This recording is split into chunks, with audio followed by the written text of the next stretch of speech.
So kasalukuyan. Ayan mga kababayan, no? Ditris ito ko, medyo makinam. So maghapon tayo rito mga kababayan, and siguro titingnan na lang natin mamaya kung totally na napatubigan na lahat to. Ayan. Ayan ang may-ari ng patubig, si Boss Mando. Ayan ang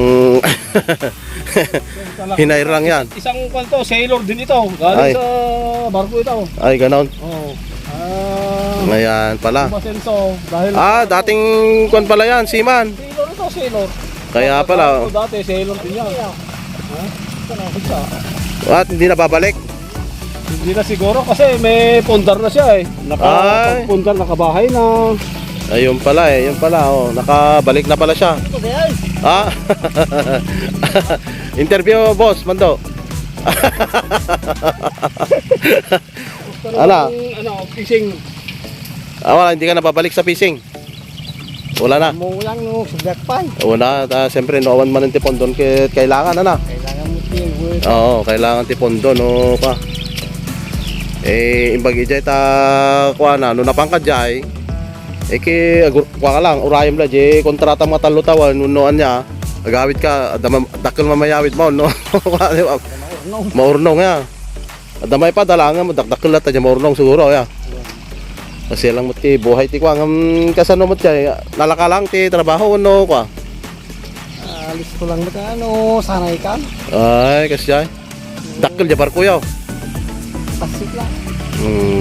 Ayan, yan si Boss Mando, dating to, nagtatrabaho sa malaking fishing vessel. International fishing vessel. Napakalalaking mga fishing vessel yun mga kababayan. At iba't ibang mga yan mga bansa ang pinupuntahan nyo, no? Sabaling bansa papanan nyo, no? Oo, yan. Nililibot nila kung saan yung maraming isda. Ayan mga kababayan. Tapos ito naman, ito yung nabili niya, mga source of income niya. Ayan mga kababayan. Pakistan, India. Ay ganon, may India pa. South Africa. Ay, aram doon kino ka. Ay kit adong korte na kami diyan namit mo diyan. Ay wala nga, nagpaminsan niya. Paminsan lang makataway. Oh, mabaya kaya. Long time ka sa gitna ng dagat. Dakalatay kwa, dakalatay tingati kwa. Bye bye. Bye bye.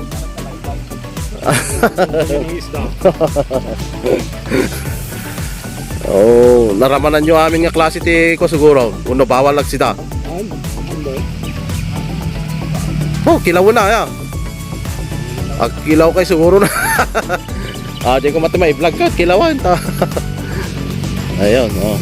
Ayan si Sir Mando, dating yan, pero kung pinag-iisipan niya kung babalik pa ulit sa barko. Kung sasampa pa siya. Kasi pagka nakasampa ka kasi sa barko mas malaki talaga ang ang kita mo mga kababayan, sweldo na binibigay. Ayan, oh. Sir, gano'n tagas niya, dalan? May mga butas-butas dito mga kababayan, oh. Kasi medyo old na tong host nila. Ay. Ano klase Jay? Makinam boss?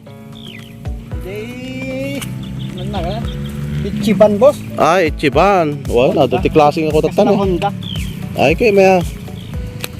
Ayan, awan mo alang ay igat. Awan. Tapanlak ya. Alat na. Boss, yung basta nakakiri lang. Ay, ang kami na. Ayan, si Boss Mando, may-ari po ng makina. Bari, ito po yung isang source of income niya. Pinaparentahan niya yan, mga babayan. Ayan, madiskarte din. Napaka-diskarting bata yan, mga babayan. Alright, so siguro tingnan natin hanggang na lang tayo siguro. We're gonna end our video for this morning mga kababayan. Ayan, mapapansin nyo dito, papakita ko lang tong highway dito. Mapapansin nyo mga kababayan, incessant po yung pag daan ng mga rito, mga vehicles mga kababayan. Napakaraming dumadaan dito ng mga vehicles.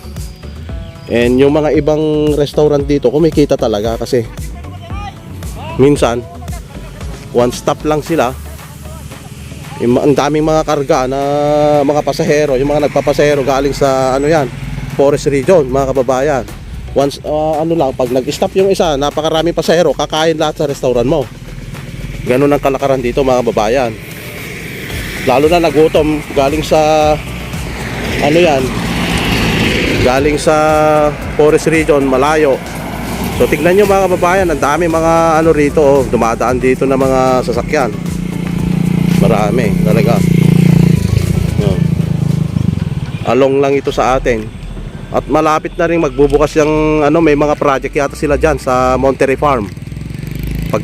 May-ari yan ng San Miguel Corporation. Yung mga may nakapalibot na kon na yan, naka-fence na mga kahoy dyan. Madre de cacao yung nakatanim dyan, mga kababayan. So ito. Alright. So we're gonna end our video ngayon, mga kababayan, no? Ayan. We're gonna end our mga video. Ayan. Ang dami mga dumadaan dito, mga talagang mga sasakyan, mga kababayan. Iba yung mga araw-araw, maraming mga naniningil na mga ahente dyan sa Forest Region. Napakaluwang po kasi dyan, mayayaman din mga tao dyan, mga kababayan. Hindi basta-basta. Ayan mga kababayan, no? Oo. So ito. Stop na natin dito, mga kababayan.